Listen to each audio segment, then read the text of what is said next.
Pie Show. It's the Sitting Pie Show. It's the Sitting Pie Show. It's the Sitting Pie Show. In this episode, Sit and Pie have a conversation with Beantown Jim, an avid Boston sports fan. Sit down, have some pie, and enjoy the show. All right, good evening, everyone. Welcome to another edition of the Sit and Pie Show. We got a very special guest this evening, and as everyone knows, we really cover Chicago sports heavily. But tonight we're gonna do a little twist. We're gonna cover sports in another great sports town, and that is Boston. And joining us this evening is a good friend of mine, Beantown Jim Gorski. And Jimmy, welcome to the Sit and Pie Show. Well, thank you very much. I've never had those compliments before, and I've never had the term Beantown Jimmy, but I'll take it. All right. We're going to kick it off talking about your football team, the New England Patriots. Just by watching them lately, they've won 6 in a row. They're 8-4. They have the look of a really, really good football team. Now, Jimmy, what's your impression of the Patriots so far this year and where they're at? Well, they pretty much do the same thing they do every year, and that's a Belichick kind of improvement over the course of the year. I mean, he fits in pieces here and there like no other. So we'll lose somebody like obviously a Brady, and bring up our guy Jones now, which is fantastic. But he seems to fill in these pieces like you're just buying new cars and putting them in the lot. It's incredible. Right. But from a Boston perspective, we have 2.5 heroes out here. One is Belichick, one is Brady, and the half hero is Mac Jones. He's coming along. Right. My little Brady clone out here. It's incredible. Right. You know, I don't think it's any surprise that Mac Jones was first picked by the Patriots and that he's doing so well. Just looking at the relationship and the history between Belichick and Nick Saban, I'm sure Belichick knew everything there was to know about Mac Jones, and he looks like a really, really good quarterback. And you can almost see it in Belichick's eyes that, you know, hey, I'm really happy with this guy, and we're back. So right. I think it was a great pick. His performance has to be impressive to the Patriots faithful. Well, we heard a lot about him over the course of the off season, and watching the trades and in the draft, San Francisco moving up, and we were so sure here that it was going to be Jones, but they picked Lance. So no worries there. Once Lance went, he just fell down to 13 or 15, which was great. But you're absolutely right. This is, and this goes back to Cleveland with Belichick and Saban. But Christ, he's been down there many times with their practices and watching and coordinating with Saban. But this guy Jones is he's a clone. I mean, he has the same release as Brady. He's got that quick release, one of the quickest in the league. He reads. He goes through his sequence on his offense. It's just fantastic. And obviously he pushed out Newton early, which they saw the future and realized maybe we didn't need Cam for another year, and here we are. And he's improved game after game. It's incredible. Right. Yeah. It seemed like they started him out slow with the offense and didn't really let him go downfield, but that was kind of a criticism. Like, he was throwing everything underneath, and then now he's just airing it out. Now he's just got the full repertoire, right? Yeah, I think this is his first 300-yard game this past week. Yeah. Right. And so, they're controlling the offense. They got a great running game. They got 4 guys that move the ball. Their offensive line, once Trent Brown came back in, solidified the whole thing, and all the pieces are together. So it's good. The world is right again. There you go. Yeah. Now, a little bit about the history of the Patriots. Everybody knows about the great success recently, but they have been to 11 Super Bowls. They've won 6 and have a tremendous legacy. And a lot of that is centered on Bill Belichick and Tom Brady. And Right. Jimmy, I want to ask what the reaction was first when Brady left, and second of all, when he went to Tampa and won the Super Bowl. What was the reaction or the sentiment kind of the Patriot faithful? Unlike when Wade Boggs left or Johnny Damon left that went to New York, this was I think we followed, from my perspective, and I think that's pretty commonplace around here, that we wish the best for Tom. And yeah, I mean, you can't have a poster of Brady in your room and then tear it down when he leaves. This wasn't the guy to do that. He put New England on the map. So Right. if New England doesn't win it, it's Brady, and we'll continue. I probably can speak for most people out here that's Okay. the case. Yeah. Interesting. Well, our Bruins are 13-8-5. They're in 5th place in the Atlantic. Yeah. Not bad. Better than our Hawks. You had your time. We had a problem with that. What's that, Jim? We had a problem with you guys in one year. Yeah, we know that year very well. Yeah. But how do you feel about your Bruins and their chances of making it to the Stanley Cup Finals this year? Well, it's kind of a rebuild, semi-rebuild for these guys. The goalie situation is a little tough. We're waiting on Tuca to come back in February. Tuca has a torn labrum in his hip. But pretty much the same core. We've brought in about 4 or 5 new players, and they've been doing okay. Not kind of the powerhouse in terms of what they've been in the past, 3 or 4 years with that front line. But I think over the course of this year, when they start to develop more chemistry, I think they'll be fine.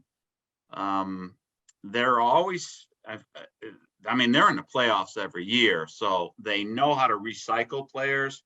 But I think the key to this team is a Tuukka Rask return in January or February. Once this group leaves, then it'll be a total rebuild. And by a group, I mean Bergeron, Marchand, that kind of, and that's the front line. That's their top 3. Once they go, then it's a total rebuild. It's kind of interesting because all your franchises, when you think about it, kind of rebuild on the fly and do a pretty good job of it. If you think about, I didn't think the Reds, and we'll get into the Red Sox, but I didn't think they had much of a team this year, and they had just a great season. And the Bruins are always retooling, and like we mentioned with Belichick, he just churns in great players year after year, and it's amazing the way you do that, where you don't go through these stretches like we do as Chicago fans, where it's 10-15 years before we get back to the playoffs. So if we had to pick the best 5 Bruins of all time, our list had Bobby Orr, and I have a question about Bobby Orr, Phil Esposito, Ray Bourque, Patrice Bergeron, and Cam Neely. But before we get into that, I have Boston friends who have told me, and this was even more than Brady, that Bobby Orr is the gold standard for Boston fandom. Like, this is the guy that everybody loves. Is that true? That is true. He is the guy. Wayne Gretzky. Why is that, Beantown? Well, let me just tell you. For me personally, hockey didn't even exist until Bobby Orr came aboard. And why? Because he changed everything around. All of a sudden, this guy is flying up the ice from a defensive position, never happened before, and changed the whole dynamic of not only hockey up in New England, but I think hockey in general. For 4 or 5 years straight, give or take a year maybe in between, Esposito and him led the league in scoring, which is incredible. Absolutely incredible for a defense in the lead. We're right there in the league in scoring. Quickest guy I've ever seen on ice. Absolutely incredible. I don't know if he can do it. They would be able to do that today. Might be a different game altogether. But back then, with him, and they pieced together one of the most incredible teams. Big Bad Bruins, we would call them. Like Broad Street Bullies. Well, Big Bad Bruins. The whole works. Right. But to add to that list, you got to have Johnny Busick in there, the Chief, who was the big scorer. He was the leader in the locker room. He was the guy back then. So I would put him as probably in the top 5. Might move Gary Cheever on out until, I don't know who you move out, but hey, maybe Bergeron. Right. Okay. All right, Jimmy, let's move on to the Boston Celtics, one of the storied franchises in sports. An incredible 20 appearances in the NBA Finals, and they have won 17 NBA championships. Currently, they're 11-10 and in 9th place in the Eastern Conference. Your impression so far of kind of a revamped Celtics team, still with their 2 best players, but added some pieces around them. Well, you're going to be disappointed in this portion of the conversation. I think we spoke earlier on this, but my outlook on the NBA is totally clouded after maybe in the last 15, 20 years. Now, I grew up on real basketball. So I grew up on the Celtics of old, John Havlicek, Dave Cowens, back in the day when they actually played basketball, like the New York Knicks of the 70s, where, they had 5 passes before they shot. Right. And then back in the 80s when it was the Magic, Bird, and then later on the Jordan Show, simple basketball. Now you go, you'll watch a game and 5 guys will be on the perimeter and some guy will shoot the 3. And that's it. Right. Or it will be either a dunk or a 3. Have you ever seen a mid-range shot anymore? We have one. Well, we have one of the best mid-range shooters in the league in DeMar DeRozan. He makes a living at that. But I know what you're saying. And the Celtics, for you and your feelings on the NBA, Jimmy, they're kind of just the worst for you because they shoot a lot of threes. They don't really have a post-up game. Even Al Horford's turned into a three-point shooter. Tatum and Brown are perimeter shooters. So, yeah, I can understand your feelings. You're not alone. There's a lot of people that have the same outlook on the NBA that you do. But it's such a storied tradition. Sure. And, to pick 5 of the all-time best Celtics, this was really, really tough. Now, this might be tough. Yeah, in order. Go ahead. Larry Bird, Bill Russell, John Havlicek, Kevin McHale, and Bob Cousy. What are your thoughts on that? You can interchange probably about 10 others, but Bob Cousy started the franchise. He was the golden boy back in the early 60s. Obviously, Bill Russell is a no-brainer. You can't win 11 championships and not be on that list, 11 or so. Casey Jones was right in there. Dave Cowens was a fabulous player. But obviously, Bird and McHale, absolutely incredible list. I mean, I could just go right down the list, but that's probably a very, very smart pick for those 5. Now they've got the Garnett thing, but he wasn't in there too long. He won his championship. Paul Pierce, extended period of play. He won a championship, but doesn't seem like, from a historical perspective, anybody past the Bird era would be on there. Yeah. At least not from my perspective. Yeah. Another guy that could get a vote or two would be Robert Parrish. Robert Parrish, the Chief. Yep. So you know how he got his name, the Chief? Let's hear it. Okay. The movie One Flew Over the Cuckoo's Nest. Right. The Indian that was playing basketball walked up and down the court very slow, very meticulously, Right. dunked it at the end. His nickname in the movie was the Chief.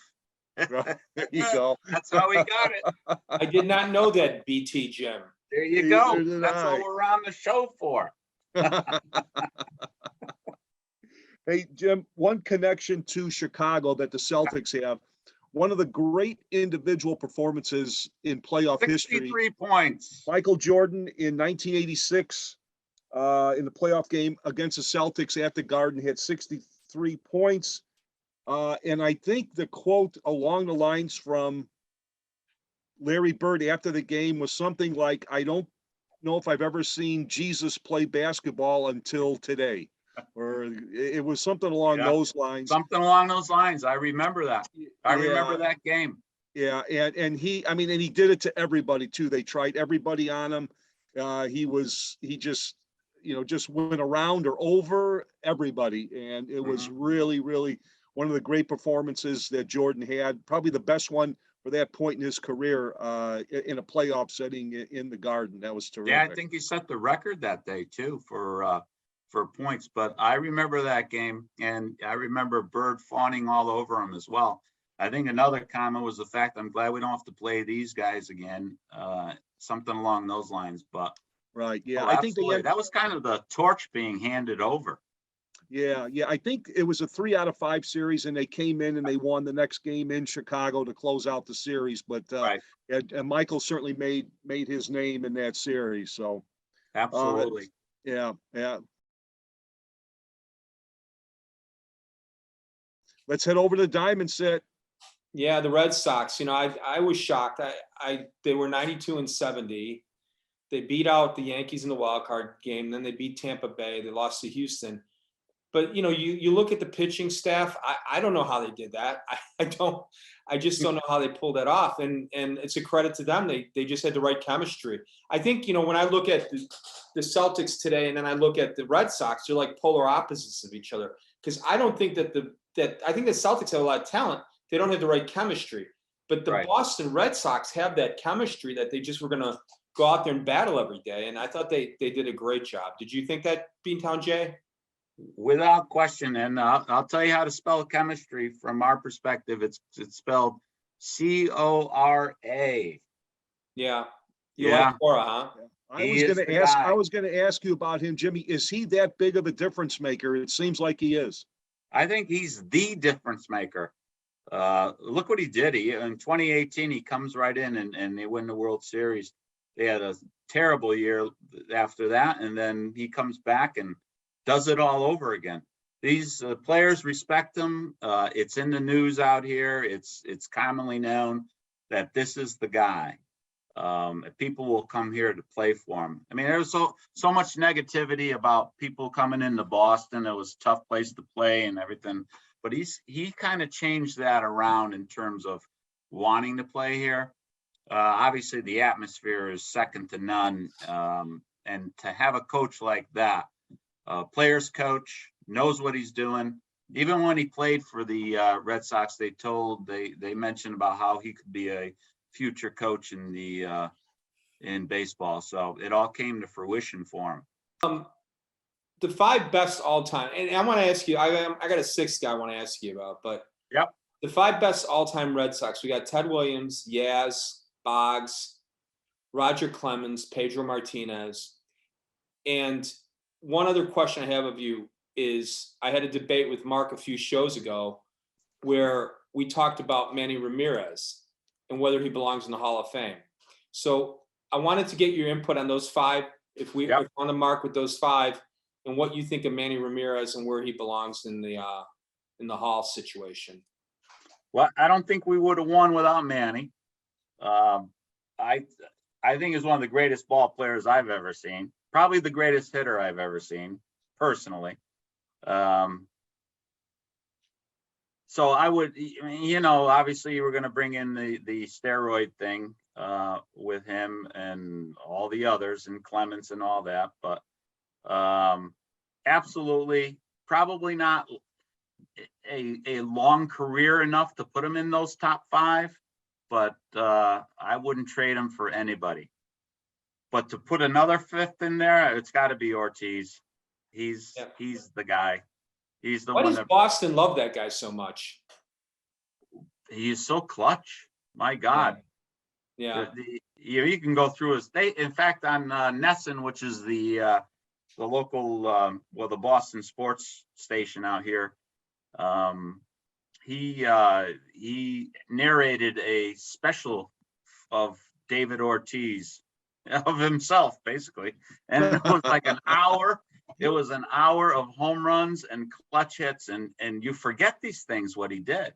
Right. It's like against Detroit when they're down 4 in the 8th, and he hits a grand slam and goes on to win the game, and it just went on and on and on. So, and just a comment on out of the sports, this sport is the closest to probably New Englanders' hearts is the Red Sox. And that's because we suffered so much in terms of, and you know well, out in Chicago. We can relate. Yeah, you can relate. But 2004 was the greatest sports moment of my life, and most people out here. And not just the World Series, but the 7th game against the Yankees, the hated Yankees. Right. We came back. I got it's a plaque against the wall. It says "Unbelievable" on one of the local papers, and that's the mob scene on the pitcher's mound in Game 7 of that series. That was the greatest sports moment of my life, and you take a poll out here, easily one of the best. Absolutely. I don't know if you feel this way. We haven't really talked about it, but I think the Cubs World Series win was probably the greatest Chicago. I mean, you could argue the '85 Bears, but that Cubs thing was crazy. And the common denominator between Boston and Chicago with those 2 World Series were they're so dramatic. I mean, the Cubs, the rain delay, they come back, they win it. And, I think that was the greatest I think that was the greatest Chicago sports event ever, at least from my perspective. I cried. For me too. The other common denominator, though, and Jim mentioned him, was Theo Epstein. Mm-hmm. He brought it to both franchises. I just wish he would have finished. I wish he would have finished stronger here, though. He left the cupboard bare. That's my problem with Theo. But yeah, understood. He didn't do that in Boston. He left you some stuff, but.